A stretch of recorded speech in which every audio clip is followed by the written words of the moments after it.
Hello जी, अस्सलाम वालेकुम, मैं हूं Talha Rai and welcome to my YouTube channel. मैं इस वक्त मौजूद हूं बाली इंडोनेशिया में और आज की वीडियो में मैं आपको बताऊं कि आप इंडोनेशिया के वीज़े के लिए किस तरह अप्लाई कर सकते हैं और कौन कौन सी रिक्वायरमेंट्स होंगी।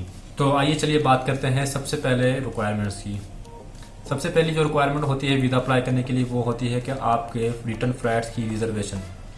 आप अपने फ्लैट्स की रिजर्वेशन करवा सकते हैं, फ्री में खुद कर सकते हैं या अपने एजेंट से करवा सकते हैं। लाजमी नहीं है टिकट कन्फर्म हो। मैं तो आपको यही सजेस्ट करूंगा आपका वीज़ा लग जाए उसके बाद अपनी जो फ्लैट्स हैं वो उनके टिकट कंफर्म करवाइएगा। फ्लाइट रिजर्वेशन होगी, उसके बाद आपको चाहिए होगी होटल रिजर्वेशन। आप जितने दिन भी इंडोनेशिया में रह रहे हैं और किस किस जगह रह रहे हैं आपको सारी डिटेल्स मेंशन करनी होगी जब आप डॉक्यूमेंट्स देंगे। मतलब कि आपको बुकिंग्स अपनी शो करनी होगी होटल्स की, और इसके अलावा आपको अपना पाकिस्तानी पासपोर्ट वहाँ पर लेके जाना पड़ेगा जिसकी जो मियाद है एक्सपायर होने से 6 महीने पहले का हो। मतलब एक्सपायर होने में भी 6 महीने बाकी हो और उसके कम से कम 2 पेजेस जो हैं वो खाली हो ताकि वो अपना वीज़ा वहाँ पर लगा सकें। पासपोर्ट की बात होगी तो वहाँ पर उसके अलावा आपको वहाँ पर इंडोनेशिया एम्बेसी में आपको फॉर्म्स मिल जाएंगे। 2 फॉर्म्स होंगे, वो आपको फिल करने होंगे, उसमें आपकी सारी डेटा जो होगी, और फॉर्म के साथ 2 तस्वीरें चाहिए होंगी जिनका बैकग्राउंड वाइट होना चाहिए। और इसके अलावा आपके पासपोर्ट की पहले शुरू वाले जो पेजेस हैं, शुरू वाले पेजेस से लेकर 3 पेजेस उसकी फ़ोटोकॉपी चाहिए होगी। और इसके अलावा अगर आप पहले कभी विजिट कर चुके हैं इंडोनेशिया तो उसका जो वीज़ा होगा उसकी भी आपको फ़ोटोकॉपी करवा के जानी पड़ेगी। और अगर आपका पहले का कोई पासपोर्ट है, पहले वाले पासपोर्ट की भी आपको 1 2 3 जो शुरू वाले पेजेस होंगे उसकी भी फ़ोटोकॉपी करवा के लेके जानी पड़ेगी। और इसके अलावा जो मेन बात है जो मुझे बहुत मुश्किल लगी वो ये थी कि इनको बैंक स्टेटमेंट चाहिए होती है। बैंक स्टेटमेंट मतलब कि आपके बैंक अकाउंट में कम से कम $1500 या उसके बराबर की अमाउंट होनी चाहिए। वो पाकिस्तानी रुपीज़ में उसका कोई मसला नहीं है। पाकिस्तानी रुपीज़ जो 2.5 से 3 लाख रुपए बनते हैं आपको अपने अकाउंट में शो करवाने पड़ेंगे। और इसके अलावा आपको 6 महीने की मेंटेनेंस सर्टिफिकेट भी लेना पड़ेगा। बैंक स्टेटमेंट होगी जिसमें 2.5 से 3 लाख रुपए आपका अमाउंट हो, और इसके अलावा अकाउंट मेंटेनेंस सर्टिफिकेट भी आपको चाहिए होगा।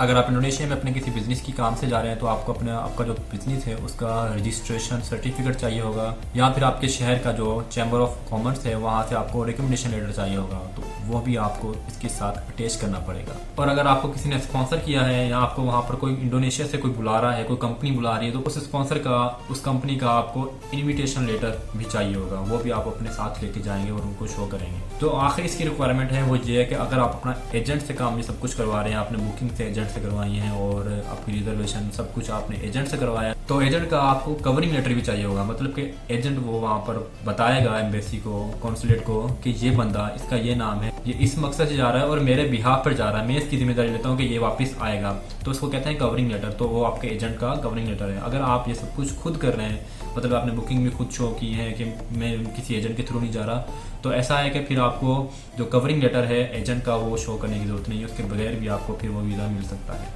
अच्छा, तो यहाँ पर सारी बात हो चुकी है रिक्वायरमेंट्स की, डॉक्यूमेंट्स की। मैंने जो भी बात की है पीछे, आपको फोटोकॉपीज चाहिए, चाहे पासपोर्ट की चाहिए, आपके एनआरसी की चाहिए, किसी भी चीज़ की फोटोकॉपी चाहिए, वो आपको A4 साइज़ में करवानी पड़ेगी। मतलब कि फुल पेज पर A4 साइज़ पर वो करवानी चाहिए। और आखिर में हम बात करते हैं इसकी फ़ीस की कि इंडोनेशियन वीज़ा की फ़ीस कितनी है। इंडोनेशियन वीज़ा की फ़ीस है $50। आपको $50 के बराबर पाकिस्तानी वैल्यू नहीं लेके जानी। $50 वो आपको अपने साथ ही लेके जाने पड़ेंगे और वो उनको फीस वहाँ पर पे करनी पड़ेगी। वैसे देखा जाए इनकी इतनी हार्ड रिक्वायरमेंट्स नहीं है, ये कोई बंदा इजीली खुद भी कर सकता है। मेरा वीज़ा जो है वो 6 दिन के अंदर अंदर आ गया था। उन्होंने मुझे जब रिसिप्ट दी थी तो उस पर लिख दिया था मेरा डेट कि आपने इस डेट को अप्लाई किया है और आपको 6 दिन के बाद इस डेट पर आकर अपना वीज़ा ले जाएँ। मैं कराची वाले कॉन्सुलेट पर गया था जो 2 तलवार क्लिफ्टन पर है। वैसे आपको वहाँ पर इनका कोई बोर्ड नज़र नहीं आएगा, इतना बड़ा नाम नहीं लिखा हुआ, आपको गूगल मैप पर सर्च करना पड़ेगा। आप सर्च करके फिर उस लोकेशन पर पहुँचे, छोटा सा करके लिखा हुआ होगा कि इंडोनेशियन कॉन्सुलेट करके लिखा हुआ होगा। तो मैं कराची से था और कराची से मुझे करेक्टर सर्टिफिकेट की ज़रूरत नहीं पड़ी, लेकिन पंजाब वाले हैं वो मेरे ख्याल में इस्लामाबाद में अप्लाई करेंगे तो उनको अपना जो है करेक्टर सर्टिफिकेट किसी अपने पुलिस स्टेशन से बनवा के लेके जाना पड़ेगा, तो वो उनके लिए रिक्वायरमेंट्स हैं। कराची वालों के लिए रिक्वायरमेंट्स नहीं है। और एक बहुत इंपॉर्टेंट बात कि मैंने आपको जो जो रिक्वायरमेंट्स बताई हैं ये आप जाकर खुद डायरेक्टली इंडोनेशियन कॉन्सुलेट की वेबसाइट पे भी देख सकते हैं। उसकी लिंक मैंने आपको डिस्क्रिप्शन में दे दी है, तो आप वहाँ पर जाकर चेक कर सकते हैं और क्या क्या रिक्वायरमेंट्स हैं। आपको मज़ीद वहाँ पर अगर मेरी कोई बात समझ नहीं आई तो आपको वहाँ पर जाकर सब कुछ क्लियर हो जाएगा। उम्मीद करता हूँ कि आपको मेरी वीडियो पसंद आई होगी और समझ भी आई होगी और आपको काफ़ी इन्फॉर्मेशन भी मिली होगी कि आप किस तरह से जो है अप्लाई कर सकते हैं इंडोनेशियन वीज़ा के लिए। अगर आपको पसंद आई है और आपको इन्फॉर्मेशन मिली है तो मेरे चैनल सब्सक्राइब जरूर कीजिएगा और लाइक और शेयर करना ना भूलिएगा। फिर मिलते हैं एक नई वीडियो में। अल्लाह हाफिज़।